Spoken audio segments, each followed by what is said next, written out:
Let me read to you a passage from the Gospel of St. Luke, chapter 7, verses 11 to 17.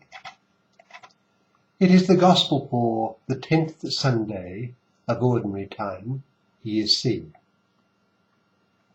St. Luke writes, Jesus went to a town called Nain, and his disciples and a large crowd went along with him.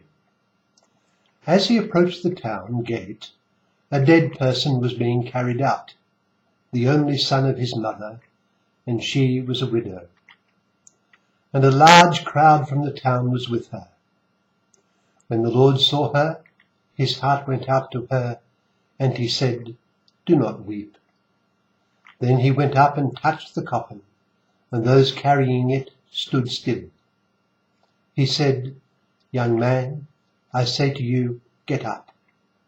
The dead man sat up and began to talk, and Jesus gave him back to his mother.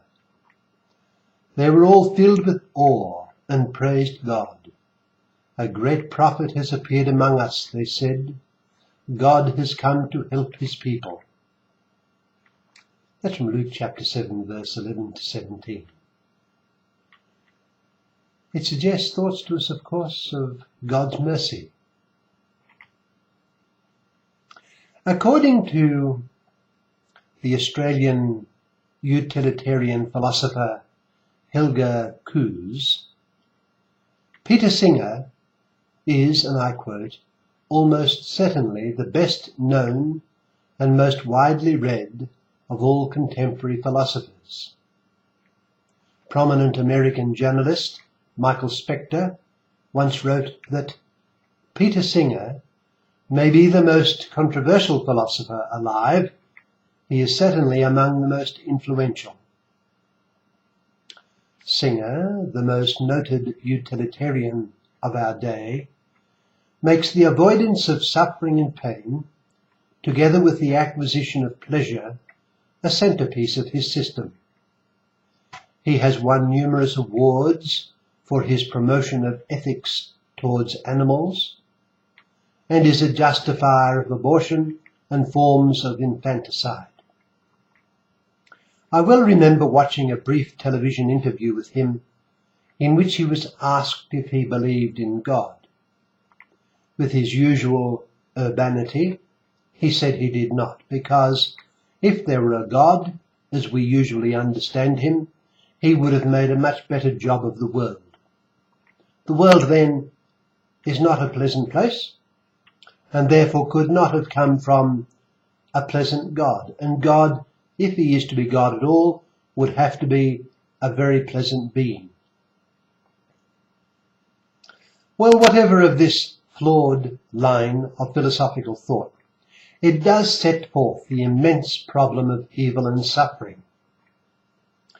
This can constitute a very serious obstacle for theism, suffering and evil, as Cardinal Newman powerfully acknowledged in his book, The Apologia Pro Vita Sua. Newman, now beatified, declares that were it not for the prior and ineradicable conviction of his conscience that there is a God, the suffering and evil of the world would make of him a pantheist or an agnostic or an atheist.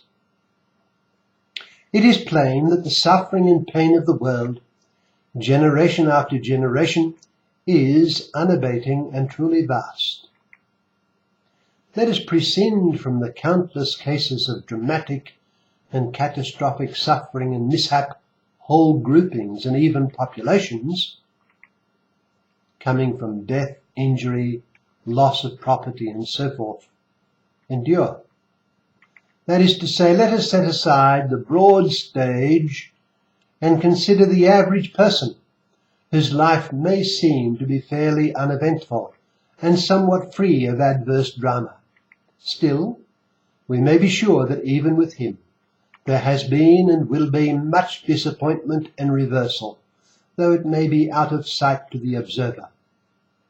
Suffering is everywhere, for death and all that leads to it has spread through the whole human race, as St. Paul writes.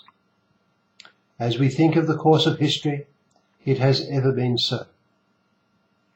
All of this brings us to the scene which confronted our Lord as he approached the village of Nain. It was a funeral procession, with the body of a man being borne out for burial, the only son of a widow. How mournful, yet how common, how unnoticed on the broad scene of human history is such an event. It may be taken as a symbol of the hidden sufferings of every man and woman. Is there an answer to this? Yes, there is. And it is presented to us in our gospel today, from Luke chapter 7, verse 11 to 17. The dead young man was being carried out for burial, with his grieving and widowed mother accompanying him. It is an image of the frustration, the disappointments, the failures, and the sadness of the ordinary man and woman. Yet, Jesus Christ, the incarnate Son of God and Redeemer of the human race, was approaching. Before the cortege reached the gate of the town to take the path to the place of burial, they did not know that God become man was near at hand. But he was, and presumably he saw them first, which itself is symbolic of the prior and constant gaze of God upon each of us. We read that when the Lord saw her, his heart went out to her, and he said, "Do not weep." Then he went up and touched the coffin, and those carrying it stood still. He said, "Young man, I say to you, get up." The dead man sat up and began to talk, and Jesus gave him back to his mother. Everything in the life of man is held in the palm of God's all-powerful hand. Man's sufferings too are all in God's hand, and God in his providence knows what is best to do. It may be absolutely impossible to see why God does not act as we would like him to, and there have been so many occasions in history when God has not seemed to act. We remember when our Lord was dying on the cross, and his enemies were jeering at him, mocking him for being left by God to die there. If he were all he claimed to be, would not God act to save him? But God seemed not to be acting. The very sufferings of his divine Son had an immense importance for what God planned to do for mankind. But God would act in due course and soon. Jesus died on the cross, but as had been foretold by the Scriptures, God raised him up and soon after placed him at his right hand as our high priest. God will act in answer to our prayer, but he acts in accord with his wisdom, and our sufferings have their place in his plan. What is certain is that he knows what is best. Our Lord did not prevent that young man from undergoing death, with the consequent suffering of his widowed mother. He did not arrive in time to prevent that funeral procession. No, but he came at the appointed time, at the time God willed, and did for him and for his mother what was entirely unexpected. He manifested the all-powerful mercy of God. All this is to say that whatever be our situation and circumstances, whatever be the course of our life in the past, with its disappointments and difficulties, Jesus Christ, our God, our brother and our Redeemer, is near at hand, gazing on us with merciful compassion. He knows when to act and what to do. Let us ever place our petitions before him, perseveringly and never losing heart, knowing that all is in good hands, because all is in his hands.